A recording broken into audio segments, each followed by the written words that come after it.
Как раз оттуда и выливали горячую воду или масло на врага.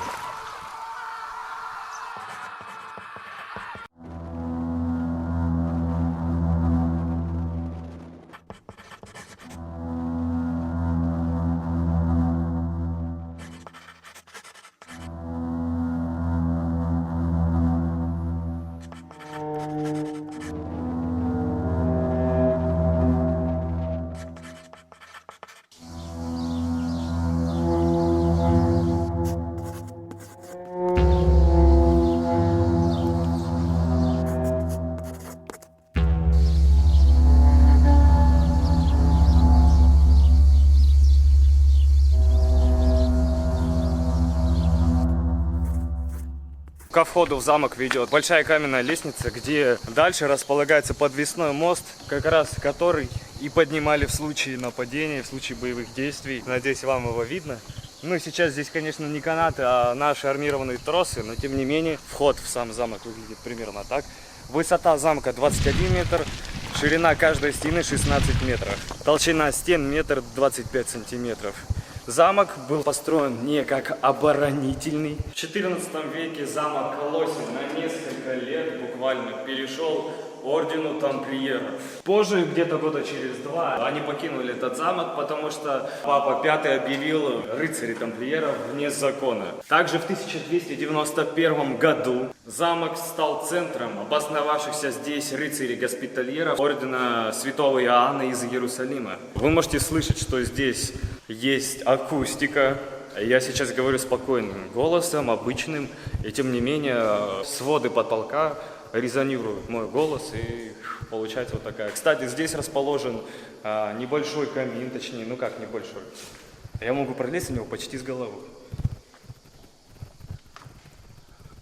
Сверху кладка закрыта. Я думаю, что здесь когда-то располагалась именно зал, где как раз рыцари и обедали. Зал трапезы. Потому что он подходит, и отсюда открывается классный вид. Кстати, вот одна из балок, которая сохранилась.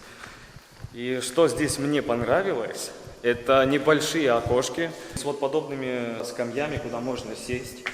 Здесь есть небольшое окошко, можно сесть спокойно и отдохнуть от палящего солнца. Здесь продувает ветерок, здесь прохладно.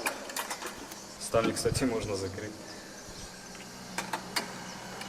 И здесь чудно. Чудно и прохладно. Ширина стен, я уже говорил, составляет 1,25 сантиметров. И жара не слишком проникает вовнутрь самого замка, поэтому здесь немного прохладно. Здесь не то чтобы прохладно, здесь комфортная температура. Поднялся на второй этаж по винтовой лестнице, которая находится прямо за мной. В каждой комнате находится по 4 окна с скамьями, на которые можно сесть, и по одному большому камину. Захожу во вторую комнату. А здесь располагается 4 окна со скамьями и один проход в полный рост для человека. Также здесь находится здоровый камин. Даже остались элементы. Камин прекрасно сохранился. И отсюда, кстати, можно увидеть, как поднимается наверх как раз печная труба, но она заложена кладкой. По бокам от этого камина расположены геральдические лилии, флёр-де-лис. Высота потолков 7,5 метров. Я сейчас заметил, что в потолках находятся крюки. Скорее всего, там когда-то находились люстры, которые... О, голуби.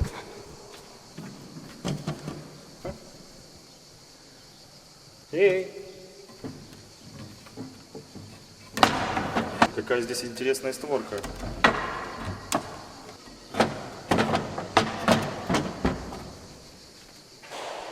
Поднимаюсь дальше по винтовой лестнице.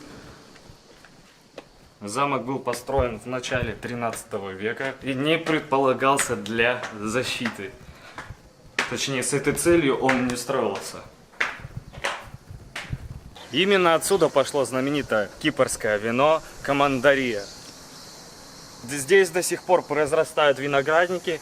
Конечно, не те самые, которые были в то время. Это уже новые и оливковые деревья. Как можно заметить,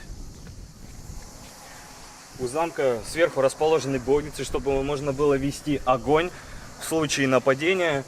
И данное отверстие в полу в случае нападения врага. Опять же, сюда привозили чаны с горячим кипятком и выливали их как раз на захватчиков.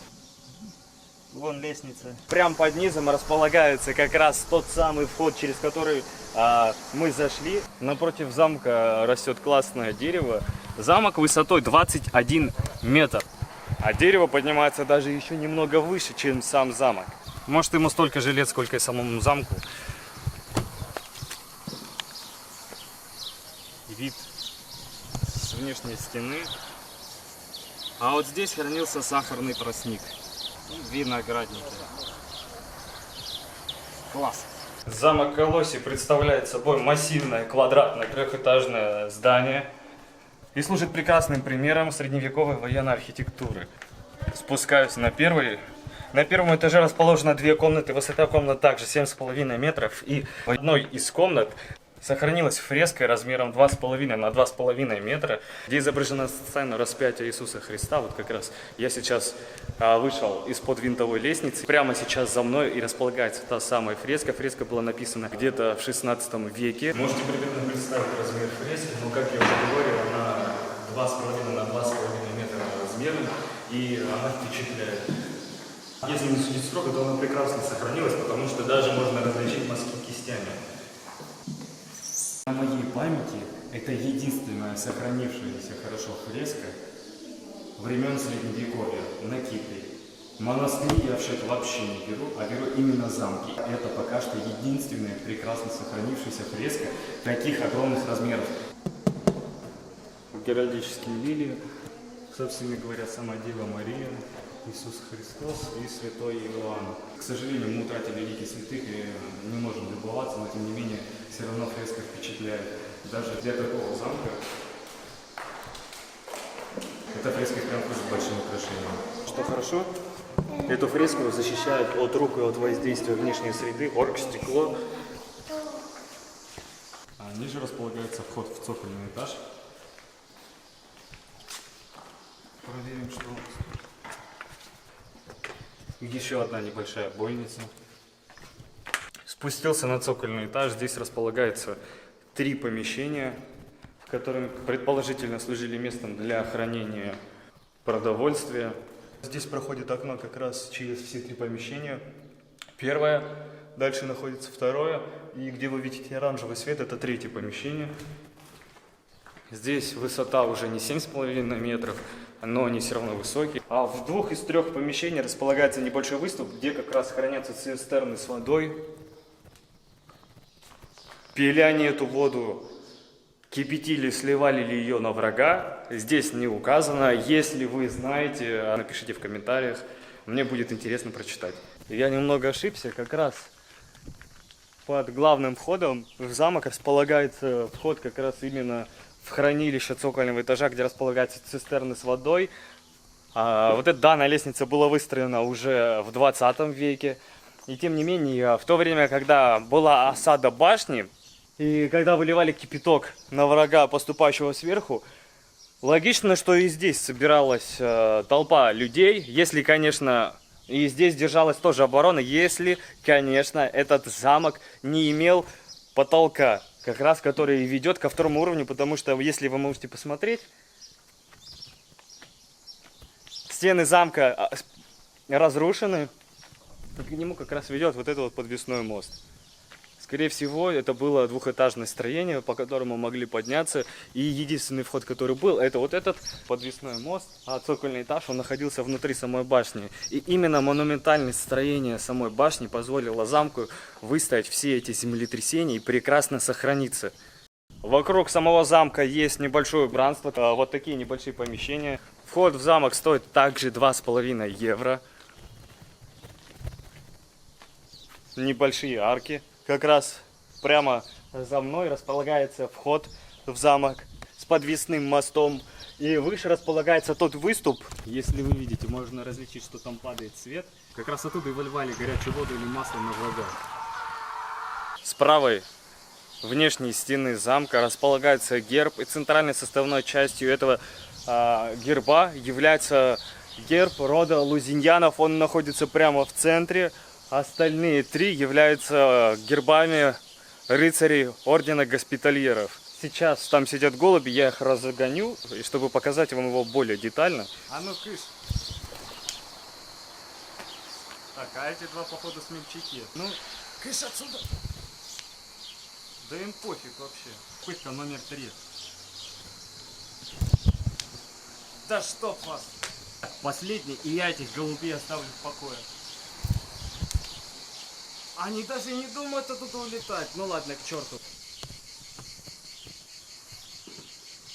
Так, а решил еще раз все-таки кинуть. Главное не отколоть кусок герба.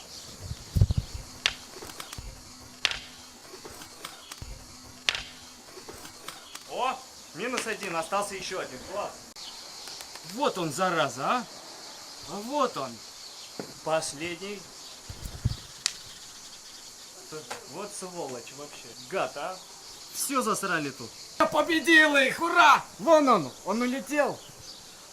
Класс. Так, попробую перелезть на другую стену, чтобы вам более детально показать этот герб. Даю наводку.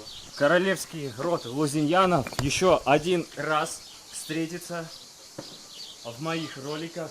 Он будет последний. Но надеюсь, к этому моменту вы уже посмотрели фильм «Царство небесное». Хотя, конечно, фильм не отражает всей сути, и он немного перековеркнут от истории, но тем не менее, он все-таки правдив. Но Лузиньян был не таким гадом, он был другим совершенно, нежели его показали в фильме, поэтому вы имеете хоть какое-то представление, но если вас интересует именно королевская семья, то какая она была на самом деле, прочитайте в интернете, в исторических данных, посмотрите, потому что, честно говоря, он был еще тем ублюдком в фильме. В жизни же нет. Именно центральный герб является гербом королевской семьи де Лузиньян. Класс!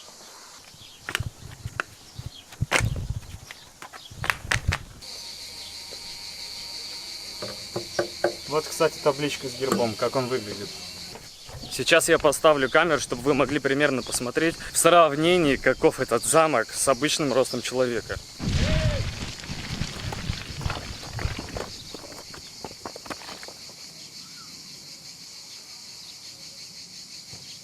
Надеюсь, вы меня увидели.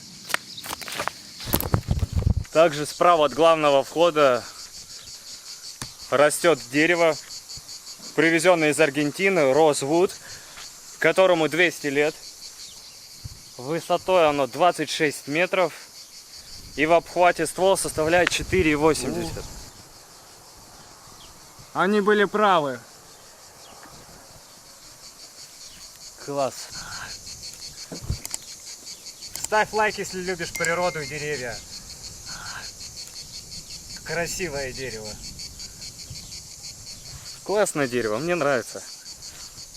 Можете остановить, почитать. Это как раз место, где хранился сахарный тростник.